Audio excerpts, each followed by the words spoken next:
வான்ஸ்ல பேசிக் வான்ஸ், advance வான்ஸ். கொஞ்சம் பணம் கடன் வச்சிருக்கவங்களுக்கு வந்து அந்த வான்ஸ் பக்கம் போவாங்க. அதுக்கப்புறம் லைஃப் ஸ்டைல் ப்ராடக்ட் இருக்கு. இப்போ நம்ம மாதிரி யூத்லாம் பார்த்தீங்கன்னா கேட்ஜெட்ஸ், டிஜிட்டல் டெக்னாலஜி அந்த மாதிரி. அதுக்கப்புறம் லக்ஸரி, அஃப்ளூவன்ட் இருக்காங்க இல்லையா? அந்த மாதிரி top 10%, top 5% of the population. இவ்வளோ கேட்டகரிக்கு இவ்வளோ ப்ராடக்ட்டும் சர்வீசஸும் இந்தியாவில் தேவை.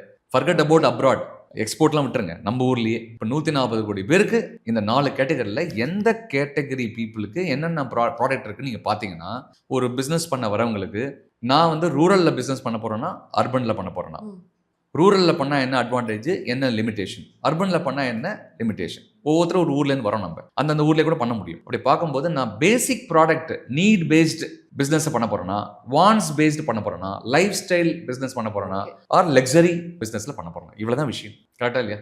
இதை நீங்கள் சூஸ் பண்ணாலே நீங்கள் எந்த பக்கெட்டில் வரீங்கன்றதை உங்களை நீங்கள் ஃபிக்ஸ் பண்ணிக்கலாம். இப்போ நான் பேசிக் விஷயத்தான் டீல் பண்ண போகிறேன், நீட்ஸ் பேஸ்டு ப்ராடக்ட்டோ சர்வீஸோ தான் நான் பண்ண போகிறேன் அப்படின்னா மற்ற எல்லாத்தையும் மறந்துடுங்க. இதை மட்டும் எடுத்துக்கோங்க.